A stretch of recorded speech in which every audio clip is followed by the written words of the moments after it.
Welcome to curious आयो। क्या यह सुंदर नहीं है? इस क्यूटी को देखिए। जब तक आप कर सकते हैं इसका आनंद लें, क्योंकि अगर हम अभी एक्ट नहीं करते हैं तो आने वाले 80 वर्षों में हम अब इसकी सराहना नहीं कर पाएंगे। आपका परपोता केवल किताबों में ही इसका अनुभव कर सकेगा और शायद नेचर के वीडियोस देखकर। क्या यह डरावना नहीं है? साइंटिस्ट्स ने यह प्रेडिक्ट किया है कि समुद्र का ऑक्सीजन लेवल 3 से 4% तक गिर सकता है ईयर 2100 तक। यदि ऐसा होता है तो महासागरों को बायोडाइवर्सिटी का भारी नुकसान होगा और पूरे इकोसिस्टम का सफाया हो सकता है। Why is this happening? Oxygen कम क्यों हो रही है? हमारे लिए इसका क्या मतलब है? क्या इसे रोकने के लिए हम कुछ कर सकते हैं? आप देख रहे हैं क्यूरियस आयो। तो चलिए जानते हैं कि क्या होगा अगर समुद्र अपनी ऑक्सीजन खो दे। समुद्र का 3 से 4% तक ऑक्सीजन खो देना, यह सुनने में कम है, बट एक्चुअली यह बहुत बड़ी बात है। पानी से भरे यह विशाल महासागर पृथ्वी पर अधिकतर एरिया कवर करते हैं। हम जानते हैं कि लगभग 20 करोड़ साल पहले महासागरों में ऑक्सीजन की कमी हो गई थी। यह प्रजातियों के बड़े पैमाने पर विलुप्त होने का कारण बना। अगर महासागरों में ऑक्सीजन लेवल फिर से कम होता है तो क्या हमें फिर वही स्थिति का सामना करना होगा? और यदि आप झींगा मछली या मछली खाना पसंद करते हैं तो क्या आपके पास भविष्य में पसंद का खाने के लिए पर्याप्त या कुछ भी होगा? यह ब्रुक ट्राउट है। आशा है कि आपको यह पसंद आएगा। I like it. फार्मर्स उन उर्वरकों का उपयोग करते हैं जो पोषक तत्वों से भरपूर होते हैं। बारिश उन्हें नदियों में बहा देती है जो फिर उन्हें महासागरों में ले जाती है।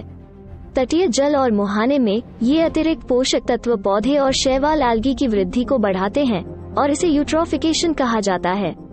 यह कम ऑक्सीजन वाले वातावरण का कारण बनता है जिसे हाइपोक्सिया कहा जाता है, और जब पानी की ऑक्सीजन चली जाती है तो पानी को एनॉक्सिक कहा जाता है।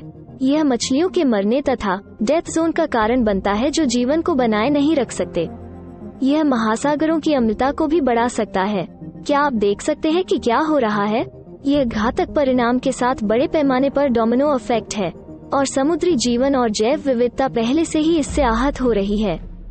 आज भी जैसे जैसे महासागरों में ऑक्सीजन का स्तर गिरता जा रहा है, कुछ नर मछलियां शुक्राणु पैदा कर रही हैं जो चलने फिरने में सक्षम नहीं हैं, और कम शुक्राणुओं की संख्या हमारी प्रजातियों को बचाने वाली नहीं है।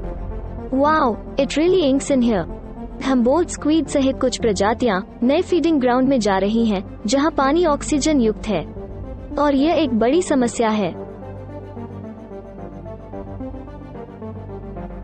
हम्बोल्ट स्क्वीड दक्षिण अमेरिका से मैक्सिको, कभी कभी कैलिफोर्निया के पानी में निवास करता था, लेकिन अब वे अलास्का के तट से दूर पाए गए हैं। स्क्विड अब उस भोजन के लिए प्रतिस्पर्धा कर रहे हैं जिसे ट्यूना और शार्क आमतौर पर इस क्षेत्र में खाते हैं। यह सब खाद्य जाल के नाजुक संतुलन को बाधित कर रहा है और इससे भारी मात्रा में मछलियों की हानि और मृत्यु हो जाएगी।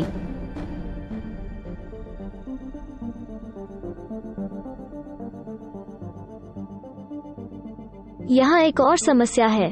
कुछ समुद्री जीव ऑक्सीजन युक्त पानी की तलाश में गहराई से सतह पर आ जाते हैं और अंततः वे मानव जाल में फंसकर मर जाते हैं। बड़ी मछलियां पहले गायब हो जाती क्योंकि उन्हें जीवित रहने के लिए अधिक ऑक्सीजन की आवश्यकता होती है। जैसा कि यह जारी है, हमें संभवतः डॉल्फिन, व्हेल और उन सभी सुंदर स्तनधारियों को अलविदा कहना होगा जो वर्तमान में महासागरों में रहते हैं।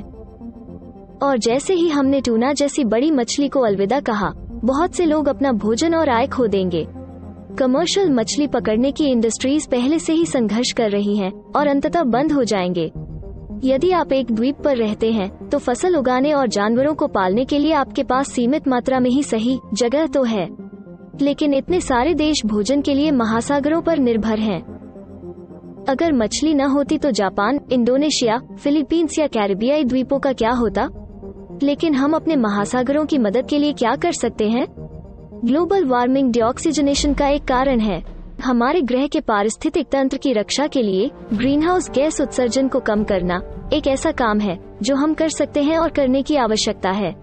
और कृषि में उर्वरकों का अति प्रयोग एक ऐसी चीज है जिस पर हमें भी पुनर्विचार करना चाहिए। क्या आप जानना चाहते हैं कि हमारे महासागरों को और क्या प्रभावित कर रहा है? प्लास्टिक। हाँ, कई टन प्लास्टिक महासागरों में है। ऐसे ही क्यूरियस वीडियोस देखने के लिए हमें सब्सक्राइब करें। सब्सक्राइब करने के लिए हथौड़ा मारिए या पत्थर, मुझे नहीं पता, बस सब्सक्राइब हो जाना चाहिए।